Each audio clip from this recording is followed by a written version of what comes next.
Life without you been feeling kinda strange. Well, I see that you're doing very well. You looking very well. I miss the way your perfume smell. I miss the way that you blowed up my line just to make sure that I'm feeling well. Hey y'all, so today we gonna be doing a little get ready with me. Really, it's just gonna be my makeup because I've already done my hair, but I asked you guys on Instagram to ask me questions. If you guys need advice, anything, I told you guys to ask me on my Instagram. So today we're gonna get into it while I'm doing my makeup. I'm gonna go ahead and jump in because I don't want this video to be too long. As a person with a short attention span, I don't like extra long videos, so we just gonna get right into it. So let's see what y'all ask.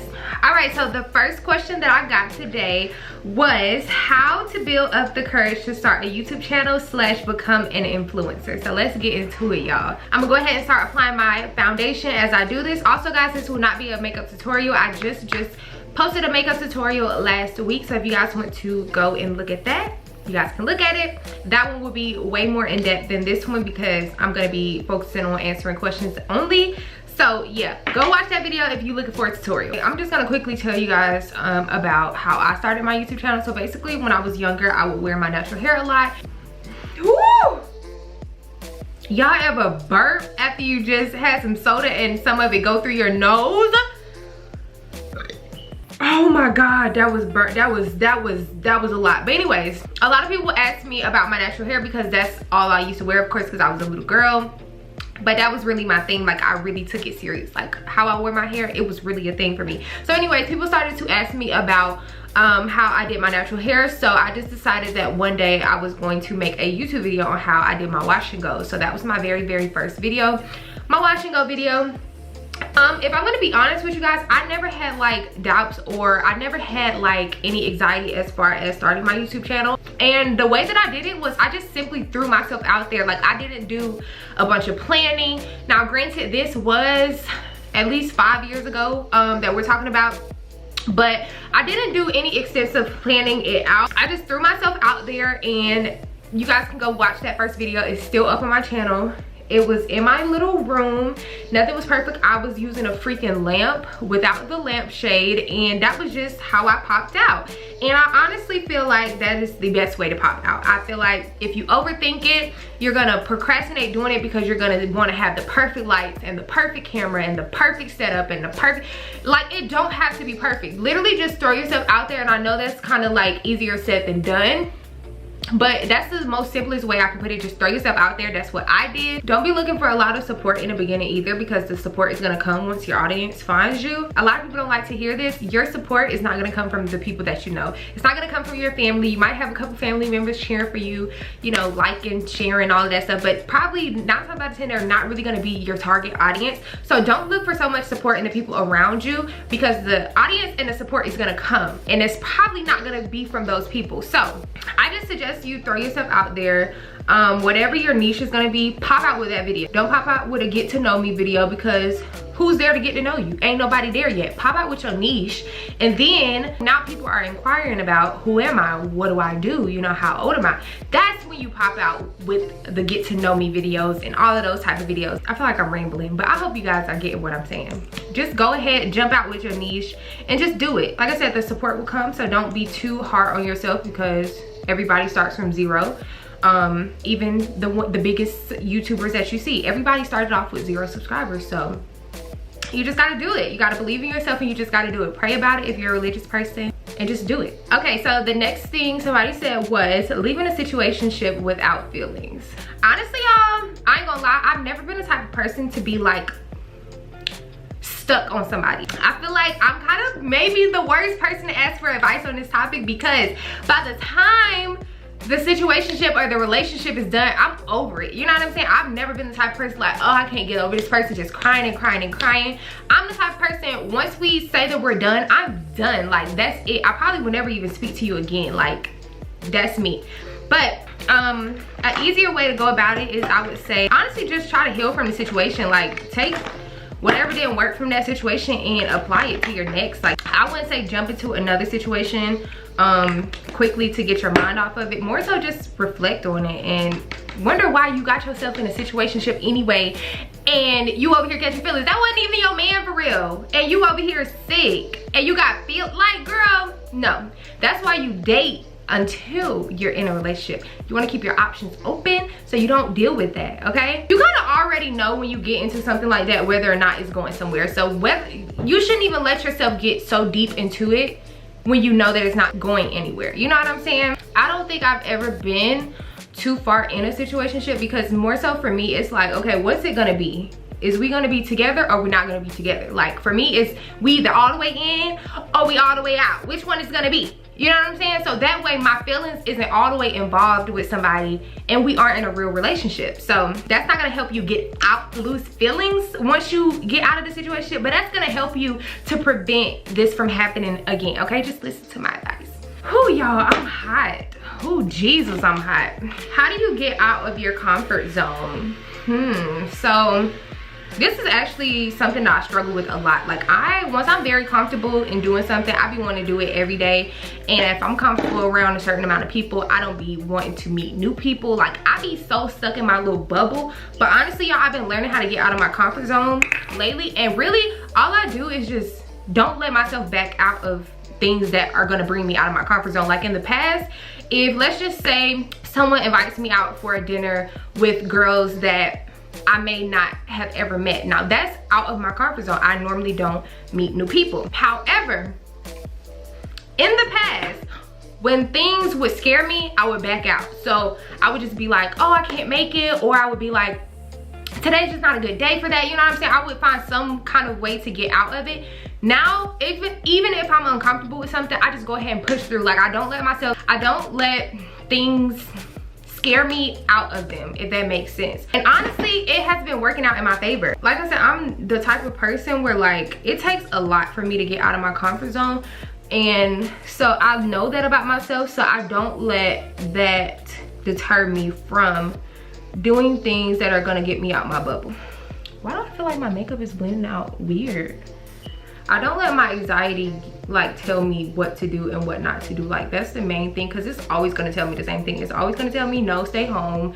It's always going to tell me no, this is probably not a good idea. Like it's always going to tell me that. I just don't allow that to get into my head anymore, and I just do it. If I stay in my bubble and I just listen to my anxiety and the things that I know make me comfortable, I will always be doing the same things over and over and over. Like I'll never have any growth. If you're an anxiety ridden person, I would suggest you to get a hold of your anxiety, because it's very, very hard once you're super anxious. Yeah, my concealer is acting hella weird today, but it's really hard when you're super, like, what is going on? I don't feel like my makeup's gonna be cute today, because like my concealer is acting weird on me. My skin has been aggravated too. Like it's been very, very dry. I don't know what I've done to her, but I've been cleaning her and moisturizing her every day. I don't know why she's so mad at me. But anyways, I would suggest you get a hold on your anxiety first, because it's very hard to think outside of your anxiety, especially when you're super, super duper anxious. It was very, very hard for me to not listen to my anxiety at one point. So once I was out of that, I was able to kind of like recognize that I was having just anxious thoughts. When you're super deep into it, it just kind of feels like those are your thoughts, and you have to be able to think around that, because when I tell y'all, it will keep you in the house, in the bubble, and you will be terrified to do anything. So I'm jumbling around the question, but seriously y'all, all in all, how I stopped myself from, what was the question? How I get out of my comfort zone is just to do it. Every single time I just do it. Listen, if it goes bad, it goes bad. But 9 times out of 10, like I said, it never does. So now I just be like, okay, let me just go ahead and do this. And maybe it's for the better. I just don't listen to my little anxious thoughts anymore. And that's how I got out of my comfort zone. All right, next question. What advice do you have for someone in their early 20s? I don't have any like, you need to do this and you need to do that. But I will say something that I struggle with a lot, being that one, I became successful so young, and I started living on my own very young, and basically I feel like I've just been grown, not grown like, y'all know what I'm saying, like not that type of grown, but I've been very, very mature. That's the word I'm looking for. I've been very mature for a very long time.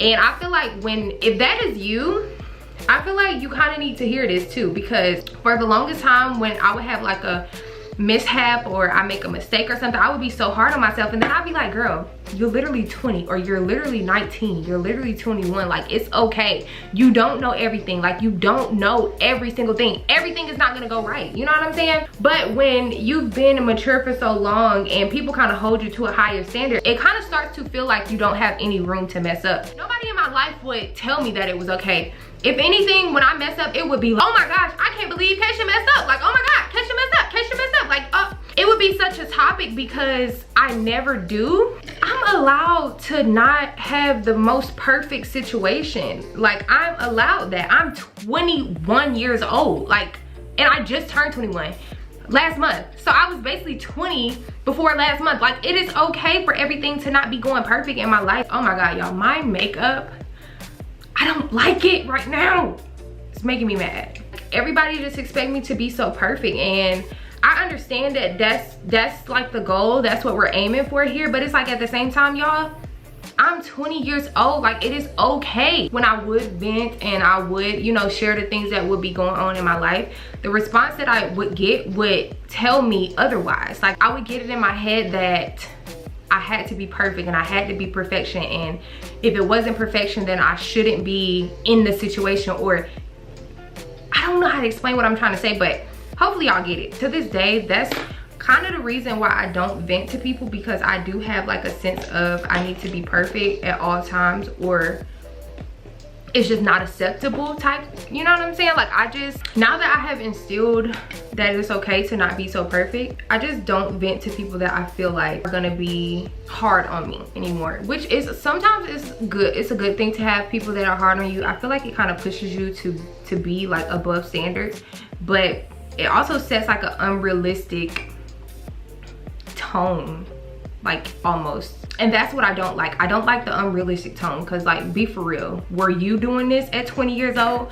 Did you have all of this going on at 20 years old? Like, you didn't. So stop it. I feel like that's something that every person in their 20s need to hear. Like, it is okay to mess up. It's okay to not have the perfect life. It's okay to not want to be so driven every day. It's okay to not have it all figured out. It's okay to not be where you want to be in life. It's okay. Like, it's literally okay. We got plenty of time. Okay, we got plenty of time to figure this out. It's okay. And I just feel like that's my message, because that's something I had to learn and teach myself, because yeah, like, it's literally okay. I'm sorry if I'm rambling, y'all, but that's just, I'm in a very, very high energy today. So I got a lot of energy. I have a lot of energy. I normally don't even talk this much, but I'm proud of myself, and I feel like this is gonna be good for the video. But anyways, if you're in your 20s, please take that in, like, for real. Like, just have that in the front of your mind at all times. Like, it's literally okay. It's all right. It's okay. I don't know how to feel about this question. What is your take on virginity? Sometimes I feel like a hypocrite because I don't know what she's trying to say, but I'm gonna take it as she's saying that she's had sex before. I don't have any thoughts on virginity. People who really value virginity and, like, what's the word, purity, it's rooted in a lot of misogyny. Like, nobody cares if a boy loses their virginity. Everybody cares if a girl loses theirs. But who's the girl having sex with? Answer that question. Who's she doing it with? So why y'all just mad at her? I don't get it. I don't have no thoughts on virginity. Whenever you lose yours, just make sure you're being safe and it's with somebody that you love and care about. Other than that, have, like, it. I don't care. Like, I'm not the type of person, like, keep your virginity until you're 25 or until you're married. Yeah, I mean, if you're super religious, and yeah, then you have different beliefs. But I personally, it doesn't make me no difference. Like, I'm not judging nobody for losing their virginity. I'm just not. Like, that's just not my thing. So yeah, I don't really have any thoughts on it. Like I said, just if you plan on losing it, make sure you lose it with somebody that actually likes you. That's important. Make sure that you care about them and they care about you. What's your favorite perfume for the fall? So y'all, if I'm gonna be honest, I'm not like a super heavy perfume girl. I don't really know a lot about perfume, and I'm gonna explain why I'm not a heavy perfume girl. I don't really be into perfumes because whenever I've tried to go perfume shopping, I get a headache. Like, my nose is very, very sensitive to scents, especially strong concentrated scents, which a lot of perfumes are. So I can't just go into a store and sniff perfumes to find like my perfect perfume. I can't do that because I would literally leave out with the worst migraine ever. I literally have one perfume, but other than that, like I don't do well with scents because like I said, my nose is very, very sensitive, so it's hard for me to choose one. So I don't really have one. Hopefully I get more into it as I get older. I don't really know how I'm gonna do that, but I'm not a perfume girly, y'all. I got one scent.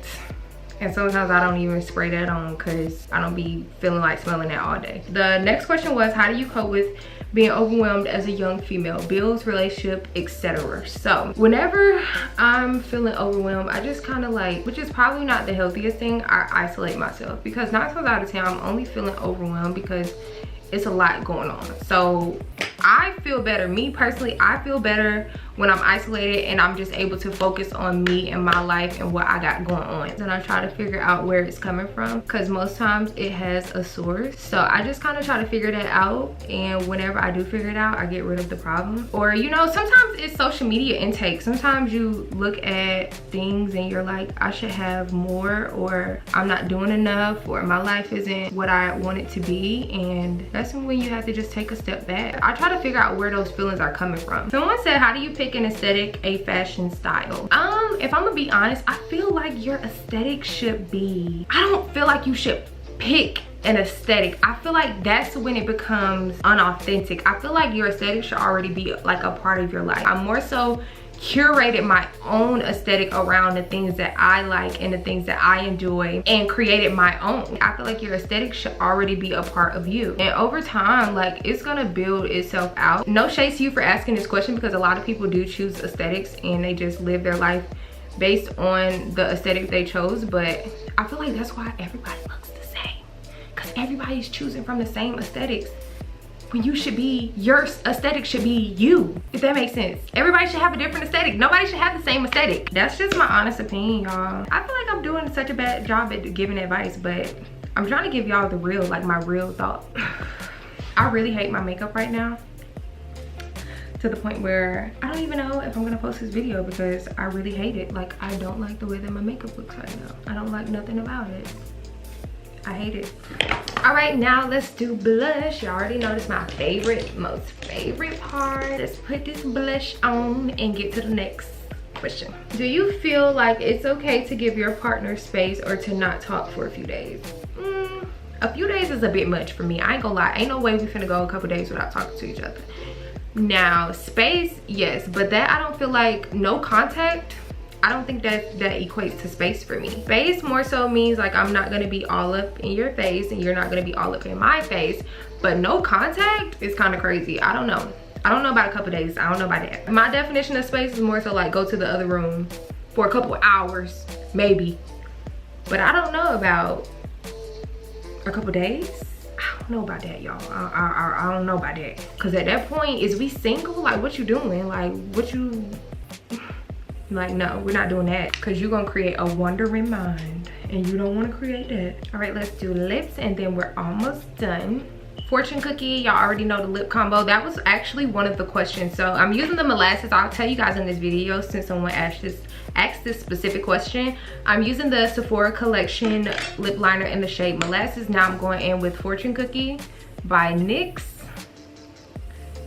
and this is the butter gloss. Now I'm gonna go in with a more pinky shade. This one is called Vanilla Cream Pie. I'm gonna go on top of that. I'm gonna wipe off the excess.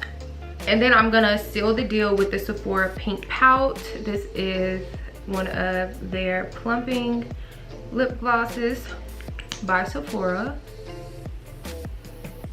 And I just feel like that brings it all together. Now I'm just gonna do my finishing touches and that's gonna be it for the face. Like I said, I don't think I'm like a super fan of my makeup today, but I'm gonna try to pull it together, so let's see. All right, so while I'm baking, I'm gonna go ahead and try to choose my outfit. I'm so sorry for the cleavage, y'all, but I'm gonna try to choose a little outfit. I'm just gonna run some quick errands, so it's not gonna be too crazy, and it's super hot outside, so I don't even know. I'm about to try to find something cute. We'll see. Y'all, this is the look that I came up with. So I just have on my little Louis Vuitton purse. I have on this brown Skims dress, and I just have on some like leopard. See if I can pull my foot up. Y'all can see it. My leopard slides and these little glasses that kind of have a leopard print on them. I just want it to be super comfortable. I'm just going to go run some errands, so this is the look that I came up with. But I really hope you guys enjoyed today's video. Maybe in the future we can do one a little bit longer so I can answer some more of you guys' questions. But that's it for today, so I really hope you guys enjoyed this video. If you guys did, please do not forget to thumbs this video up, and also comment down below and let me know what you guys want to see next. And also subscribe to my channel because my cash baby's lit. I'm lit, and if you subscribe, then you lit too. And that's on what? That's on period. That's it for this video, and I will see you guys in the next one. Bye, y'all.